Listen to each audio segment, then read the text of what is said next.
Yan mga lods, shout out sa inyo lahat dyan. I-share ko lang sa inyo mga lods, doon sa mga baguhan pa lang na nagsisimula na mag-DIY. Kung nagka-problema kayo ng kaparehas ng problema na ito na ang kanyang hazard light ay hindi gumagana kahit inuon mo yung switch. Pero yung signal light ay gumagana naman. So ganito siya gawin mga idol. So tara guys. Yan mga lods, shout out sa inyo lahat dyan. I-share ko lang sa inyo mga lods, doon sa mga baguhan pa lang na nagsisimula na mag-DIY. Kung nagka-problema kayo ng kaparehas ng problema na ito na ang kanyang hazard light ay hindi gumagana kahit inuon mo yung switch. Pero yung signal light ay gumagana naman. So ganito siya gawin mga idol. So tara guys.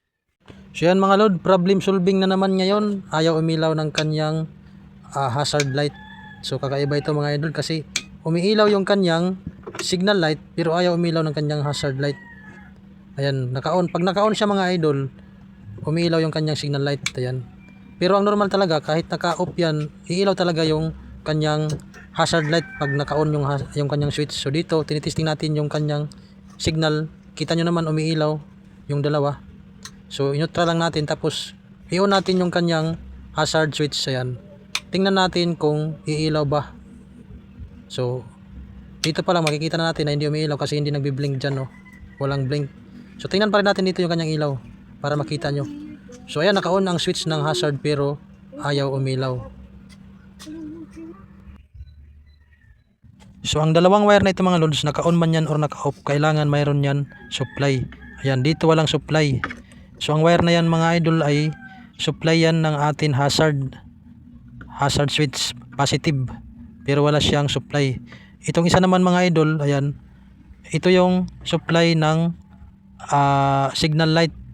Galing yan sa, dumadaan yan sa atin ignition switch kung nakikita nyo mga lods. So test natin mga idol, naka-on ang susi, umiilaw yung ating tester. Ayan, oh. Ngayon papatayin natin yung susi, mamatay rin yung tester natin. So kasi ang wire na yan, positive yan sa atin signal light. So ngayon mga lods, kasi wala naman doon supply sa dalawang wire na yellow at saka green, punta tayo dito sa kanyang hazard relay. Ayan, or flasher relay. So tinanggal ko lang ito mga lods, itong sagit na ito kasi titistingin ko kung mayroon bang dumadaloy na kuryente dito. So ayan mga idol, so siyempre gamit pa rin tayo ng tester or test light. So dito wala nga siyang dumadaloy na kuryente, walang positive na dumadaloy. So hindi talaga iilaw yung atin hazard. So ipinapakita ko ito sa inyo kung ano itong mga wire na ito para may idea kayo. Ano itong mga tinitest natin para at least mayroon kayong idea kung magto-troubleshoot kayo saan kayo pupunta. So dito mga idol, ayan, malapit sa sakit ng atin switch, hazard switch, mayroon itong fuse. So titistingin natin mga idol itong fuse na ito natin amperes. So nakita naman natin wala siyang supply, walang ilaw. So dito nakita na natin yung problema kung saan. Dito lang pala mga idol sa kanyang fuse. So i-check natin yung bakit. So gamit muna tayo ng 20 amperes na fuse pang testing. So ayan, umiilaw na siya mga idol. Ngayon, dahil umiilaw naman siya mga lods, ibig sabihin mayroon na yung supply. So ayan, kita nyo naman. So lipat tayo dito sa dalawang wire na para sa atin hazard switch. So ayan mga idol, hindi pa rin umiilaw, wala pa rin supply. Kaya pinalitan natin ang fuse natin amperes na sakto talaga sa kanyang fuse box. Testingin natin ulit mga idol. So ayan, umiilaw na siya mga lods. So ibig sabihin mayroon na siyang kuryente. So ang problema nito mga idol, naputol yung switch or fuse pala, naputol, pumutok. So ayan, balik na natin yung kanyang switch.